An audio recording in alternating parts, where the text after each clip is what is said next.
Hello and welcome to the Hot Dog and a Handshake Pro Wrestling Show. I am your host, Jayden Ginswider. Joining me is my co-host, Shane Price. Shane, how you doing this week? I'm going to say pretty good. Pretty good. All right, we are once again here in the Sound Peak Audio and Design Studios in Topeka, Kansas. And we will, of course, start it off with our collar and elbow question. So this week, Randy Orton said in an interview that he wants John Cena to induct him into the WWE Hall of Fame. So I have 5 Hall of Fame inductees here, and we should figure out who's going to induct them. Let's start with AJ Styles. Who should induct him in the WWE Hall of Fame? Do you want my choice I want or my realistic choice? I give us both. The choice I want is Jeff Jarrett. Okay. And that'd be interesting. The person that's most realistically going to do it, I'm going to stick with TNA. I'm going to go Kurt Angle. Kurt Angle could do it. I could see Anderson and Gallows being the ones to do it. That's kind of my thought went to. Maybe Cena. He had a great rivalry with Cena. Could see that being something. What about the New Day?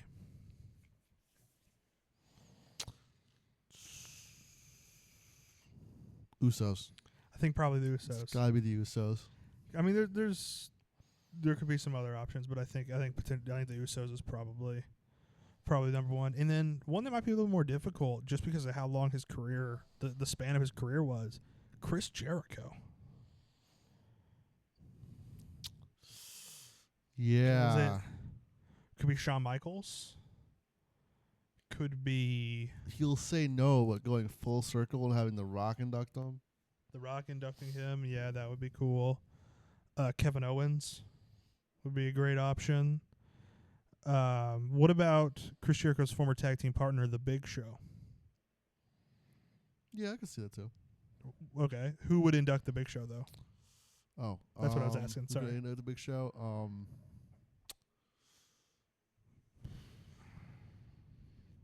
Could go Paul Heyman. I think he has a pretty good relationship with Paul Heyman. Mark Henry. Trying to think. I mean, he's also had a long career, but never really had a one like kind of defining. I mean, Kane. I guess would be a good one. Yeah. This feels like a Triple H kind of inducting because of the length of his career, I guess. Could be, yeah. I was kind of thinking if they would have done this like years ago, it could have potentially been a Vince McMahon inducting, because I think he had a lot to do with creating the Big Show character. But yeah, I think there's a lot of guys. And then finally, Michael Cole.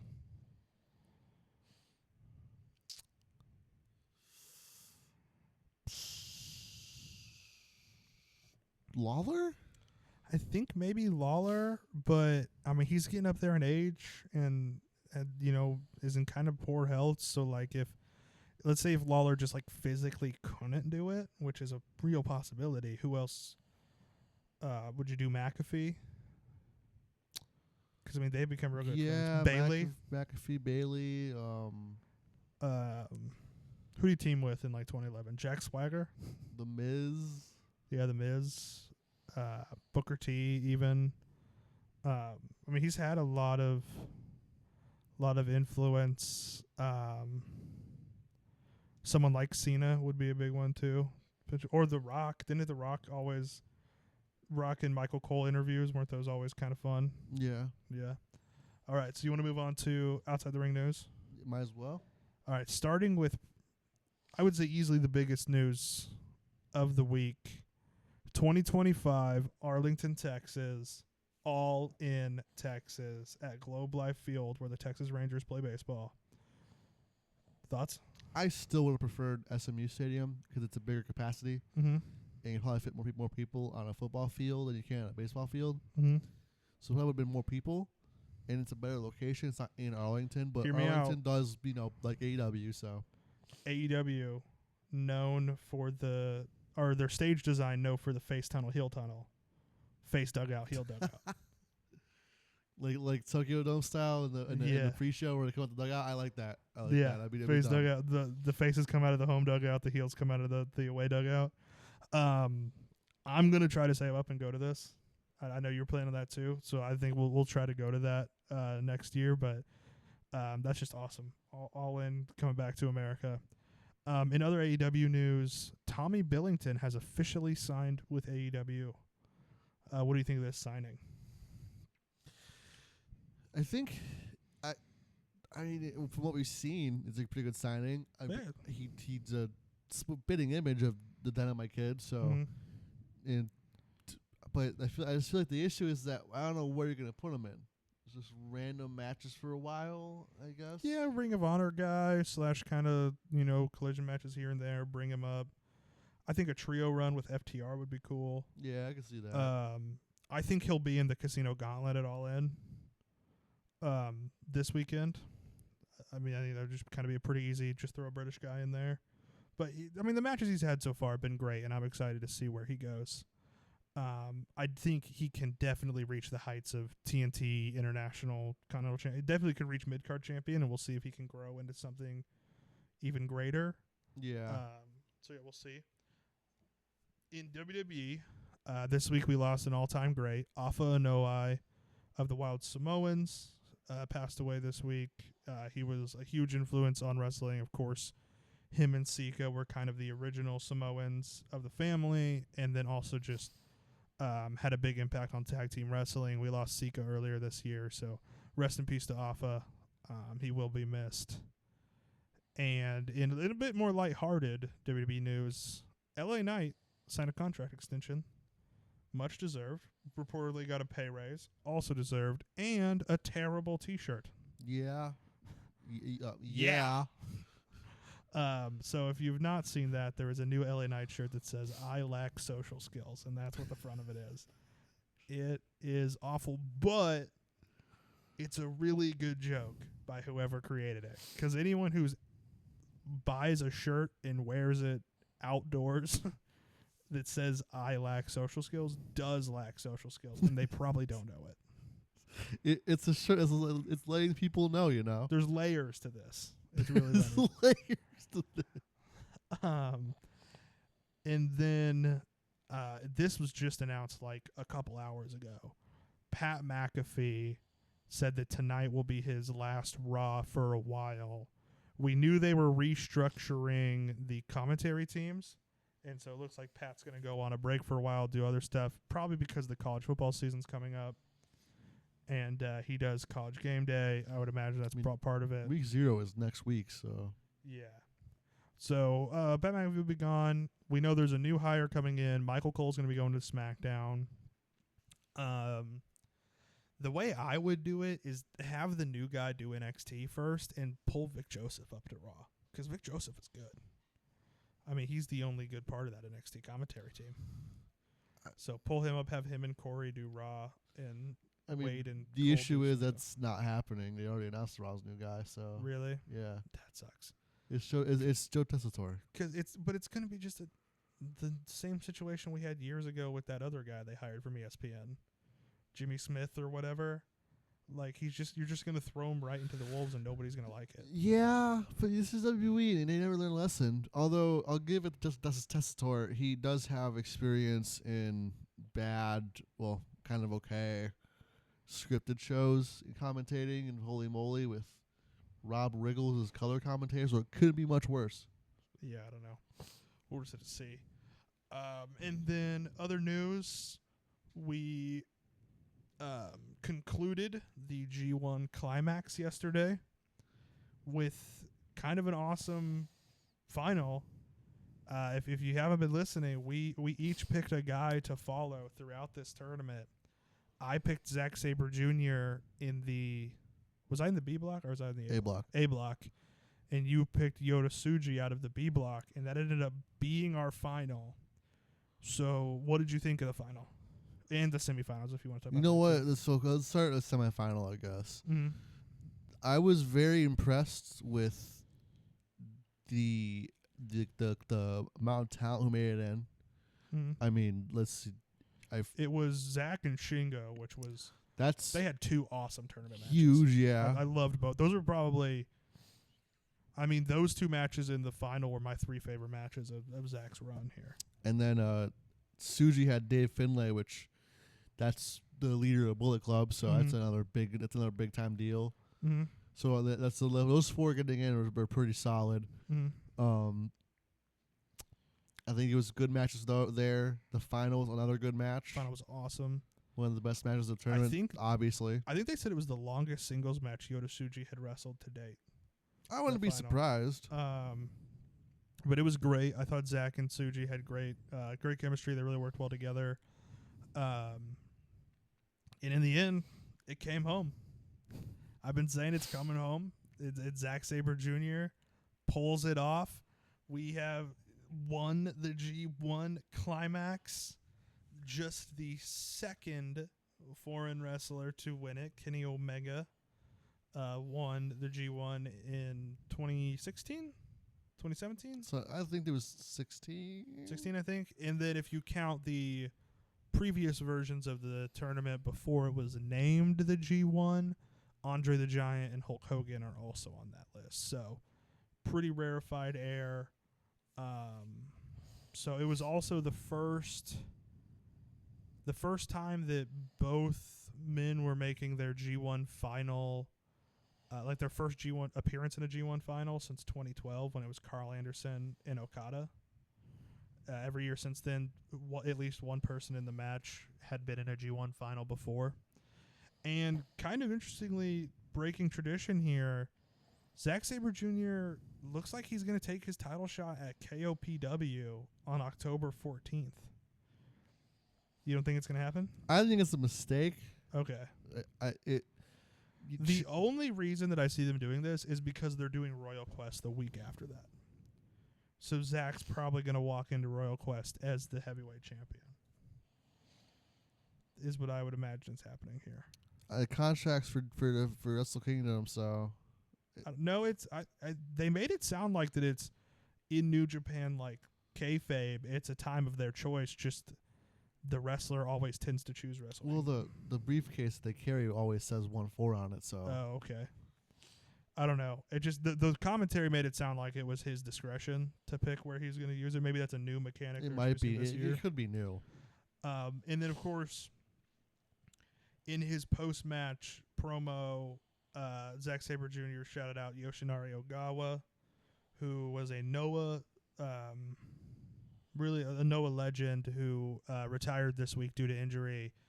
I mean, I'll just leave it open to you. You know more about Noah than I do. Explain the importance of Yoshinari Ogawa and what it means now that he's retired. You know, he's a multi-time champion in All Japan, and in Noah, he was, I think, a 9-time junior heavyweight tag champion with ZSJ, who just won the G1 with Hayata, Chris Ridgway, Minoru Tanaka. So 9 times. 2-time tag team champion in Noah with Misawa. So also a 2-time tag champion in All Japan with Misawa as well. He's one of the best junior heavyweights that Noah's had, but also was a heavyweight champion as well. So he could kind of bounce around at the weight divisions. He was a 9-time GHC junior heavyweight tag team champion. He won 2 of those was Zack Sabre Jr. and then just a list of other people. Let's see what else we got here. AJPW junior heavyweight champion 3 times. AJPW world tag team champion with Misawa, and then GHC tag team champion with Misawa. Like you said, GHC heavyweight champion. Even won opened the Triangle Gate Gold for one day in 2022. So yeah, legendary career. And I was going to shout out a match. So we're not going to. That's not a recommendation for this week. We'll get to that later. But in one of the best 6-man tag matches ever, if you could find it online, more power to you. It's one of those 90s All Japan. It's really hard to find. It is the Super Generation Army of Jun Akiyama, Kenta Kobashi, and Mitsuharu Misawa against the Holy Demon Army of Taue Kawada and Yoshinari Ogawa. So they're just all legends. Very good company to be with there. So Yeah, just one of the all-time greats. Moving into what we saw on TV this week, AEW Dynamite started off with Mercedes versus Sheeta, which, I think Mercedes is a great wrestler. I think Sheeta's a great wrestler. Something just didn't click here for me. It just didn't feel like they worked well together. I don't know. I don't know if you noticed that at all, but something felt off about that match. But I loved at the end when Camille beat the hell out of some random fan she thought was Britt Baker. Obviously, it was probably just some enhancement talent from wherever I think they were in Virginia.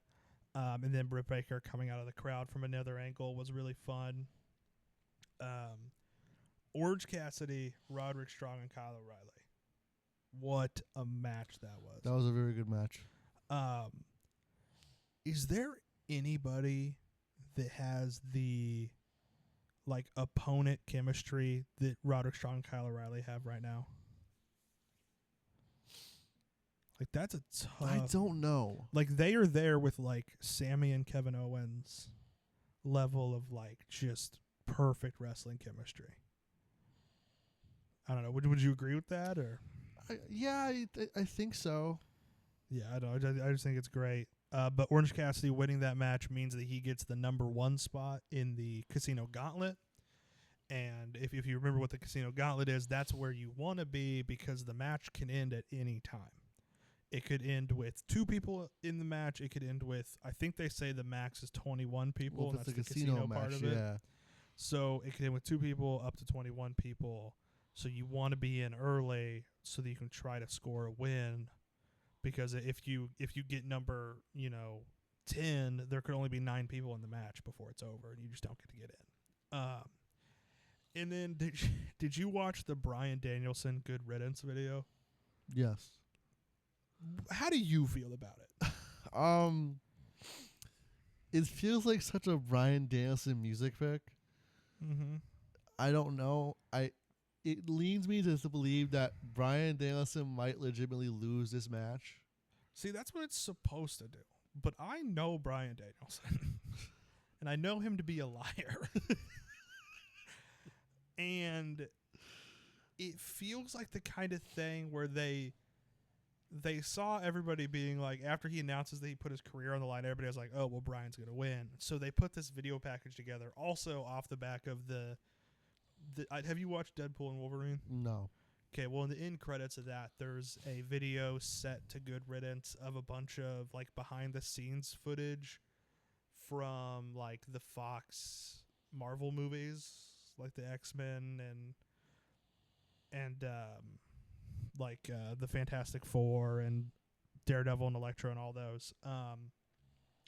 So there's kind of some of that in here, and it just kind of seems like this was them trying to convince people that Danielson could lose this match, but I'm still not convinced. I mean, I hate to spoil our prediction segment later, but I think Danielson's going to win. Oh, I can see it. But there is one thing that package made me realize, and it's how did we not get a Danielson-Moxley tag team title run? That's such an obvious run to do. That would have been so good. But I mean, here we are, and maybe we'll still get that. We'll see. On Collision, we had Sammy Guevara and Dustin Rhodes win the Ring of Honor tag team titles. So the Texas duo. What have you thought of Sammy Guevara's return here? It's I don't know. It hasn't really been anything. It's just more of the same old Sammy Guevara, which I already didn't like. So yeah. But I'm glad Dustin's getting a push. That's fun. Claudio Castagnoli versus Leo Rush was another great match. If you haven't seen that, go check that out on Collision. And what do you think of Jack Perry's new belt design? I like it. I don't like it's House of Torture affiliated, but I like it. Yeah, there's just the all black with the splatter of blood was pretty cool. I think it also would have been cool if the circle around the TNT logo was broken glass. Yeah. That would have been kind of hardcore WWE Hardcore Championship style. Yeah, I would have liked that. I think that would have been cool, but it's really great how it is. Ultimately, this was just your classic AEW it kind of feels like a go-home week because next week's Dynamite and Collision are going to be pretty big just off the fact that they're in Cardiff and they've never done Dynamite and Collision overseas yet. So that it kind of feels like a go-home to the go-home, if that makes sense. So it just doesn't really feel like a lot happened here, but a lot more will happen next week. On Monday Night Raw, we get into before we get into anything, we got to talk about the Pure Fusion Collective. I think probably, yeah. It's a terrible name. It's horrible. It's two great wrestlers and Sonya Deville, and it's just a horrible, horrible name. Like what? It doesn't even like. There's a terrible mouthfeel to it. Like I don't like saying Pure Fusion Collective. It just doesn't work. I don't know. What do you have any thoughts on this? It's not a good name. I don't like it. I like the wrestlers involved. Mm-hmm. I like the name. Yeah. Also, just cut Pure. If you would have called it like the Fusion Collective, that's kind of dumb, but in a kind of campy wrestling way, right?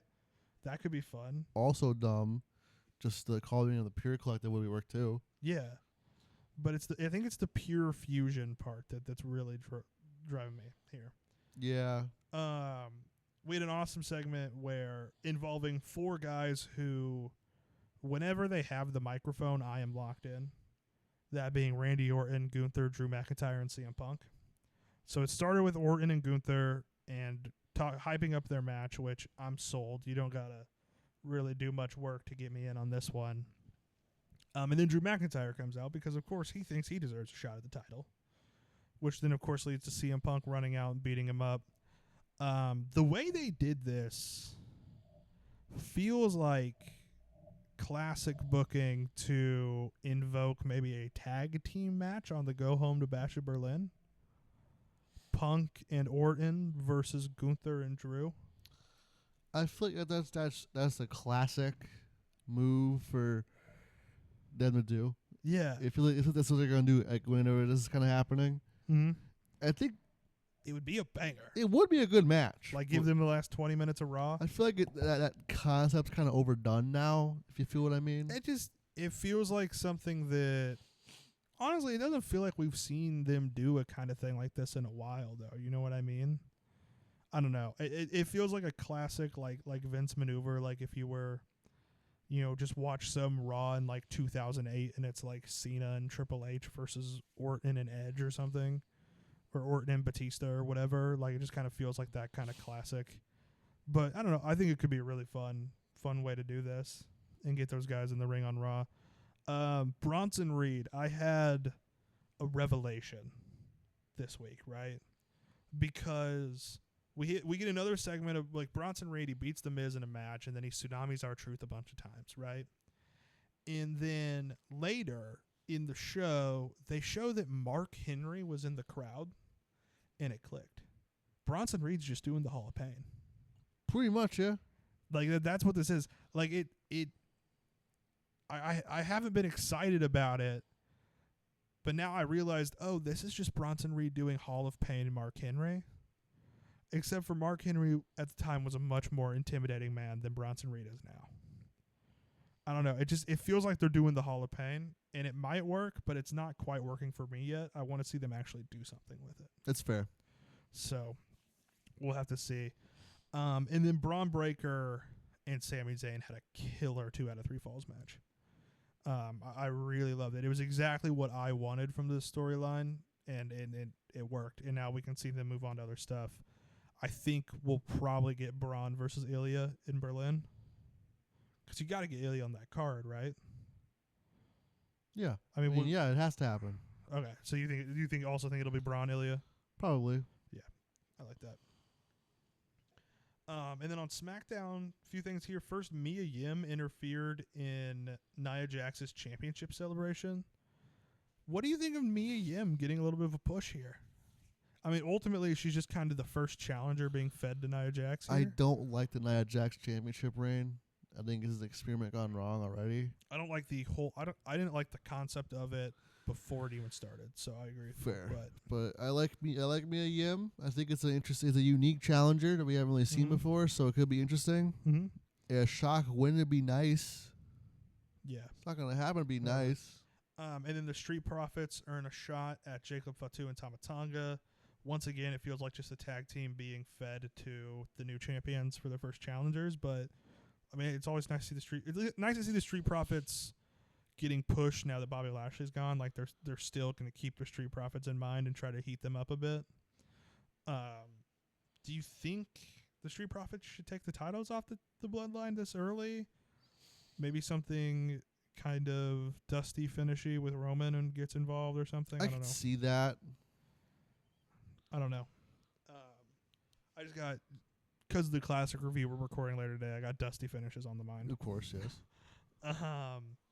And then speaking of the Bloodline, Roman Reigns did beat up Bloodline, got taken out by Jacob Fatu. This segment feels like the epitome of what the Bloodline has been since like WrestleMania 39. So for like a year and a half now. It just feels like the same. This is the way they end SmackDown every week. Is whichever babyface is involved with the Bloodline getting the upper hand and then ultimately getting taken out by the numbers. It was just a very uncreative segment, and it's one that I know we're going to see 12 more times before this Roman Solo feud's over.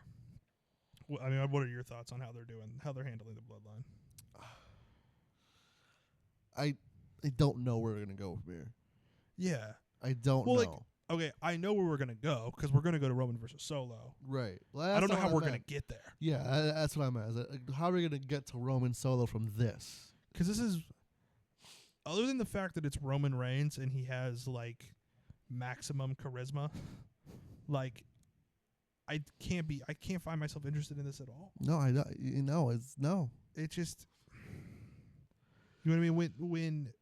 When one guy in the match is 100% great and the other guy in the match is 0% great, you end up evening out at something in the middle. Like you're at 50%, and that's an F. That's not where you want to be. So it's very uncreative. I don't like where they're going with this. I hope they find some way to make this more interesting as we get there, because honestly, where the Bloodline is now is where we were with the Judgment Day like a year ago. It's just the same thing every week. Yeah. So what I'm saying is I need Dominic Mysterio to fall in love with Tonga Loa to make this interesting. Known baddie Tonga Loa. Yeah. In his eye patch. or Tama Tonga's mating calls. What is that? Yes. You want to get into predictions for All In? Might as well. All right, we don't usually do this, but we have to predict the pre-show match because it's so specifically us. We have Chris Statlander and Stokely Hathaway versus Willow Nightingale and Tomohiro Ishii. Winning team gets to pick the stipulation for Willow versus Chris Statlander at All Out. I don't even care. Can I get a dude's rock in this match? Who are you picking? We're gonna get the greatest Chris Statlander Ishii spot in this match because Ishii is going to stone pitbull his way with Stokely. I'm gonna, because this is tough. Because usually when you do a person picks the stipulation, it's the heel. But the heel is a team that involves Stokely Hathaway, and the face involves Ishii. Exactly. So polar opposites. By the way, entirely opposite. Yes, I think I'm gonna have to go with Willow Ishii here. Willow Ishii. I think, and I will be tuning into this. Yeah, I think I'm gonna stick with the typical booking and go with Stat and Stoke. Stokelander, if you will. Stokelander. Bonus points if Stokely gets the pin. Dude, that would be so awesome. Because I think they'll pick something. I don't know. It's going to be interesting. We'll see where this goes. The Casino Gauntlet match. So the way we're going to do this, because only one participant has been announced, and that's Orange Cassidy. You can pick Orange Cassidy if you want, but that'll only get you 1 point if you're correct. Or you can take a shot in the dark, and if you get it, I have it down here as 3 points, but I think this should be worth more. We're going to go, if you get it, you get 5 points if you get this correct. Because it's such a shot in the dark. It could be literally anybody. Do you have any idea who you're going to pick? Or do you want to think about it for a second? I'll think about it. You Okay. go first. So mine, I already spoiled that I'm going to have Danielson winning the main event, right? So my thought process was, I'm pretty sure whoever wins this match gets a shot at All Out. Who is somebody who could show up in this gauntlet match and already has a built-in history with Brian, so we don't have to build something up, try to like rush a build in 2 weeks? I'm going to go with Samoa Joe. We haven't seen him for a few weeks. He kind of got written off TV by the Jericho Tree Society or whatever it's called. And so I'm going to go with Samoa Joe, and that's going to go to Danielson and Joe at All Out. I like that. I think I'm going to go with Orange Cassidy. It's 1 point. You're going to go with Orange Cassidy? I think I like his odds of winning. Okay, that's fair.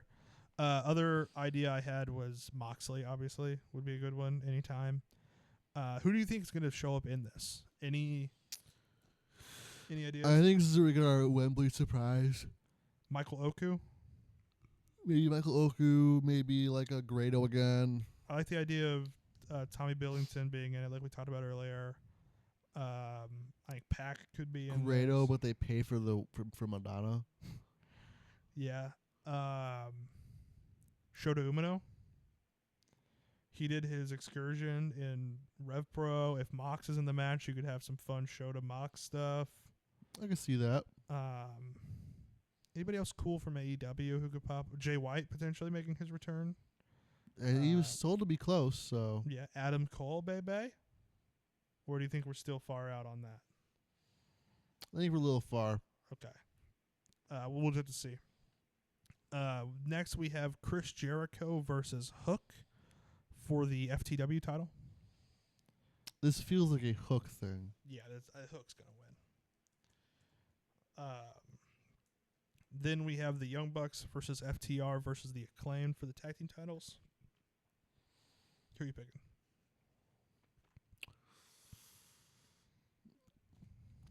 I don't know. I'm going to go with FTR. Don't know because the Partially as a homer pick, just because I love FTR. They're potentially my favorite tag team going right now. I'd have to break it down. Can I do this for half a point and pick literally anybody but the Bucks? No. You have to make a decision. FTR or the Acclaimed? I'm saying FDR. FTR. And then do you want to get a coin flip ready? Because we do have one we have to draft here. We have the Patriarchy versus House of Black versus Bullet Club Gold versus the yet-to-be-named fourth team. And that is a ladder match for the Trios title. God, I'd pay so much. I'd pay such good money for it to be the conglomeration. Oh, dude, that'd be awesome. I'd pay so much. But the thing is, Ishii's already in a Ishii match. and Orange Cassidy already have a match. So it'd have to be Mark, Kyle, and a new friend. Hey, Ishii could do it again. Or just 5 guys. Remember talking about Shinoku being just 9 guys? Essentially. Who would be the best third pick for the conglomeration just out of nowhere? Grado would fit in perfectly. Grado would fit. Grado would be perfect for this. It'd make no sense, and that's why it would work. It has to be somebody who it's just a goofy pick. Like, it doesn't make sense for Mark Briscoe, Kyle O'Reilly, and Person X to be teaming together. I feel there's got to be a good pick even just on the AEW roster. Like, if it was Mark Briscoe, Kyle O'Reilly, and I don't know. I can't think of a good one, but I don't know. We'll have to see. Shad Khan. No, realistically. Bandito. Yeah, if he comes back, yeah, honestly. Or Hologram. Mark Briscoe, Kyle O'Reilly, and Hologram in this match. I think that'd be kind of awesome. I think the best one would be them and a Commander. Yeah. I don't know what to say. Did you pull up the coin flip? Mm-hmm. I'm going to go heads. No, you get the first pick? All right. Patriarchy, House of Black, Bullet Club Gold, or the Mystery Team? House of Black. House of Black? It's been too long. Okay. I'm going to go with the Patriarchy retaining. All right. So Bullet Club Gold or the mystery fourth team. I'm gonna go with Bullet Club Gold because it seems like they've been away for a while too. They could win it again. All right, and I guess I'm left with whoever the fourth team ends up being. So when we'll find out on when it's Collision. the conglomeration, I'll lose my mind. Yep. When it's Kyle O'Reilly, Mark Briscoe, and Hiroshi Tanahashi. The conglomeration just joins chaos for no reason. Yeah. Next, for the TBS title, we have Mercedes Moné versus Britt Baker. I'm going to stick with the CEO here. I agree. All right. In a coffin match for the TNT title, we have Jack Perry versus Darby Allin. What are your thoughts? I know they just introduced a new title. I could see Darby winning it here. You're going to go Darby? I'm going to go Jack Perry. I don't think they quite take it off of him yet. For the AEW American Championship, we have MJF versus Will Ospreay. I mean, it's Ospreay. It's Ospreay. It's Ospreay, right? Yeah. For the AEW Women's title, we have Toni Storm versus Mariah May. I'm gonna go with Mariah. I think it's time to crown Mariah. I agree. I think it's time to finally.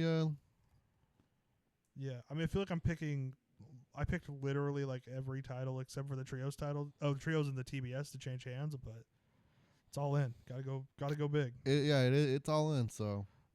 For the world title, Swerve Strickland versus Bryan Danielson. I already said that I have Danielson. Who are you going with? Title versus career, main event, Wembley Stadium in London. Is it too early for another Swerve heel run? No. He's kind of already been talking heel in this. He's kind of a tweener in a way that he kind of flip-flops, depending on what his feud needs. What if he screws Danielson out of a career? He cheats to win? Yeah. Be interesting. Is that where you're picking? I'm going to go with you. It would definitely leave an avenue for Danielson to be like, yeah, I said that was going to be my last match, but then I got cheated out of it, so I'm actually not going to do that. But we'll see. Excited to see where that goes. What do you think steals the show? So anything but the main event. Like, what do you think would be the best match other than Swerve Danielson?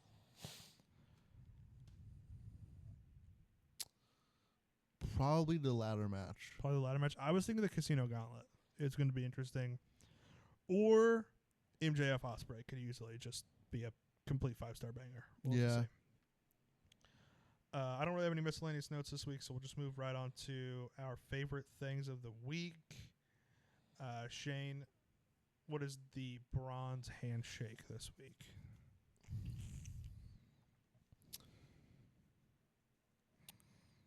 I'm going to go a little left field here.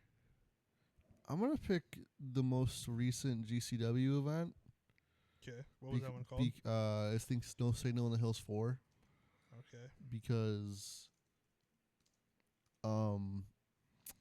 they had Frankie Kazarian challenge Mance Warner for the belt. Kazarian showed up. It's pretty awesome. What else? What other matches happened on that card? Let me throw it up for you. All right. This is not the one on Sunday. Last night. This would be the one from Saturday. Okay. So they had Mance take on a guy called Rob Shit. Awesome. And then after that, Kazarian comes out. Blake Christian, Megan Bain, Starboy Charlie, Marcus Mathers, Manders took on Jordan Cruz. Chavo Guerrero and Los Macizos to take on Jack Cartwheel, Gringo Loco, and Aries. Nice. Sydney, Chavo Jr.? Yes, Chavo Jr. And Sidney Akeem, better known as Scripps. Oh, yeah. Okay. Who is kind of going crazy in all his flips and acrobatics. Kind of going Kendo mode. So he is getting there. He's getting up there. Took on Rich Swann in what some people were saying was one of the best matches of the night. Okay. Yeah, that sounds pretty awesome. For my bronze hot dog, I went with Braun Breaker, Sami Zayn. That's that was fair. a great match. I really enjoyed it from Raw. And and I'm interested to see where both these guys go moving forward. Because it looks like Zayn and Jey Uso are going to challenge at Bash in Berlin.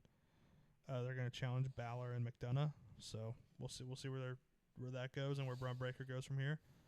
What is the silver handshake? I'm gonna go with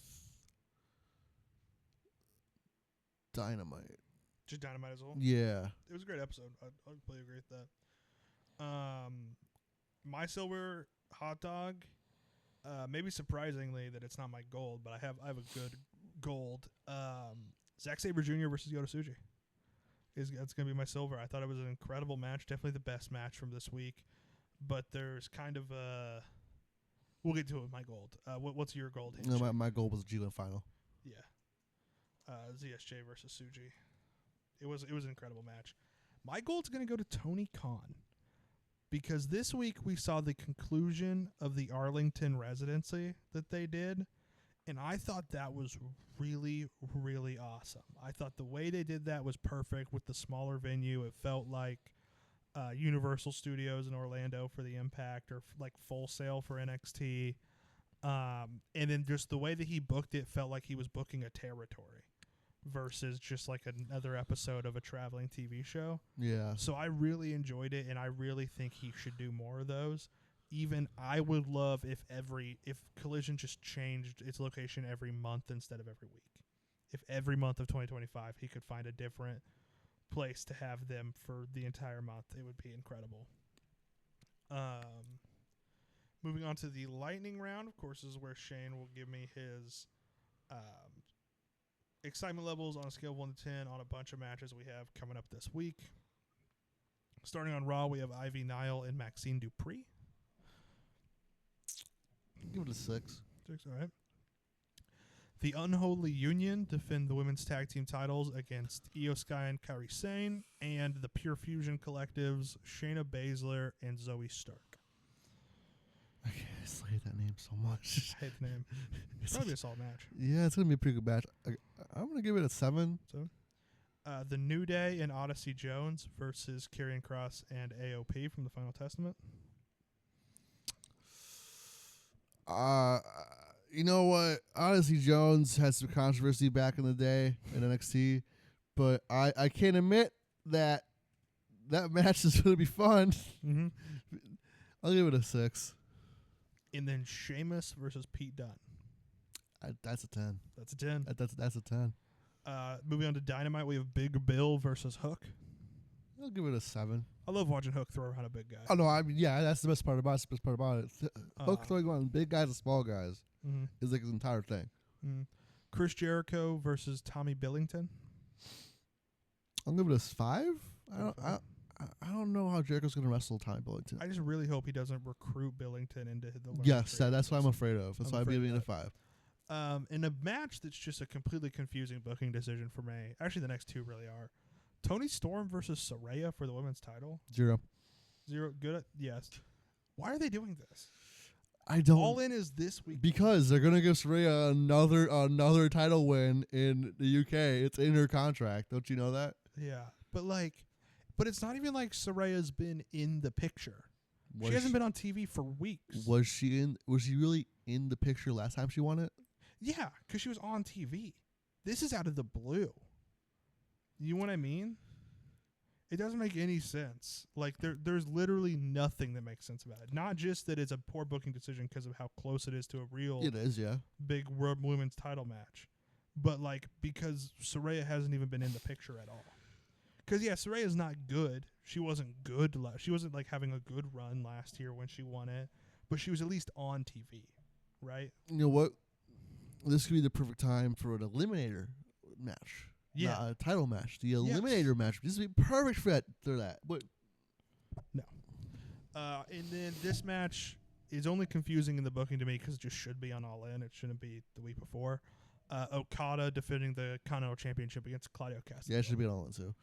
That's a 9. Really? That's a 10 for me. That's probably my title under 10. I don't know. I just like this because it's not All In. I'm like, Yeah. On SmackDown, we have Bianca Belair, Jade Cargill, and Naomi versus Blair Davenport and the Unholy Union. Like a 5, 4, yeah. Okay. LA Knight defending the U.S. title against Santos Escobar. If they let him go, I'll give it an 8. Mm-hmm. If they just let them wrestle their styles. Yeah. Yeah. And then Jacob Fatu and Tama Tonga defending the tag team titles against the Street Profits.